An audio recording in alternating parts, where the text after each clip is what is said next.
Bobby Forbes and I'm a Year 10 pupil from Solway Community School, part of Cumbria Futures Federation, and I'm proud to be the Member of Youth Parliament for the Cumberland area.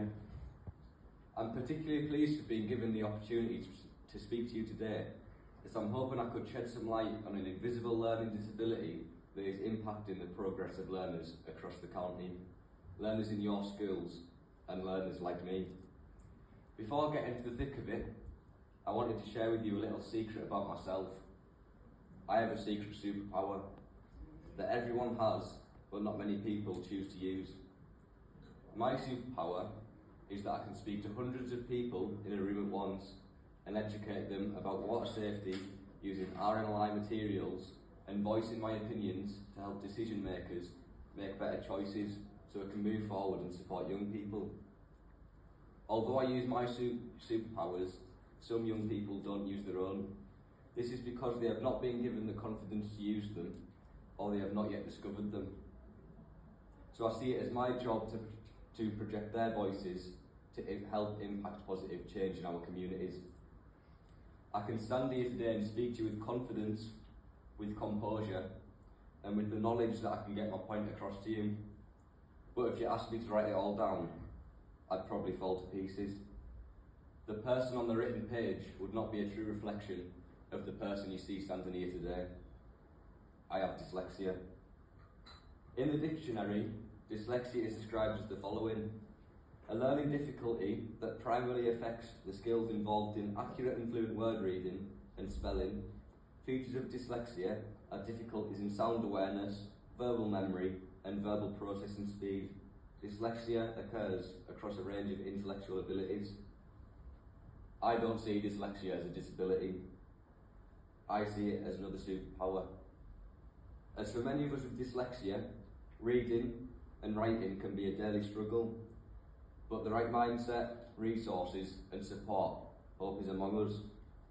My educational journey started when I joined primary school aged 4 with an invisible learning disability and a speech impediment, which meant I did not learn to speak properly until I was in Key Stage 2. In primary school, I was below average in every subject, and in Year 6, when it came to my SATs, I scraped through by the skin of my teeth after working hard months prior to my exams. After primary school, I joined Solway School, again with an undetected invisible learning disability, which was limiting my capabilities. From Year 7 to the end of Year 9, I struggled to read, write, spell and get a decent test score in all of my subjects, no matter how many hours of revision I undertook. But if I was to hold a conversation in an orator task, I'd be able to give one of the best answers in the class, not to brag or anything like that.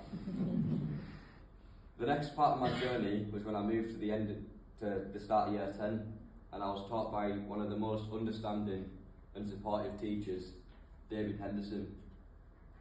I attended his after-school math sessions in a bid to improve my times tables, as at the beginning of this academic year, I couldn't count past 16 in my 2 times table. We always used to have conversations while we worked, and we were talking about how I put 100% effort in, day out in maths, but I wasn't making any progress.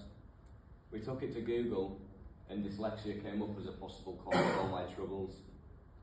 Mr. Henderson went to see our Senko at Solway and told them that he suspected I was dyslexic. I was tested for dyslexia for the first time in my educational journey, and within a week of Mr. Henderson voicing his concerns, I had my test results. After years of struggling, I was told I was dyslexic.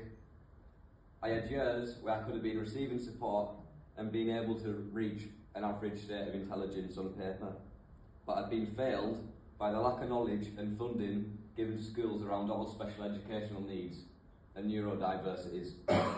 So I ask you, how many pupils are there in your schools who are just like me? How many pupils could be helped by reconsidering their performance in lessons? Since the start of the year, I have had resources put into place, such as the pink font I'm reading from and the computer I use in all of my lessons. Since then, I have begun to receive support and had things put into place by the amazing staff at Solway. My predicted grades have risen by 4 grades in some of my subjects, And there are many other people with the same view as me, many people who are also dyslexic. Orlando Bloom said, "It takes obstacles to learn, grow and be better." Richard Branson said, "Out in the real world, my dyslexia became my massive advantage. It helped me think creatively and laterally and see solutions where others saw problems." So when I ask you this next question, think long and hard about it. Are you giving your students the best chance to succeed in their educational journey and in their social lives? Are your staff giving your students the best chance they have at life? But also, are the local authority doing their best to support you in educating the generation of the future? Can you use your superpowers and support learners in your schools and help them discover their superpowers?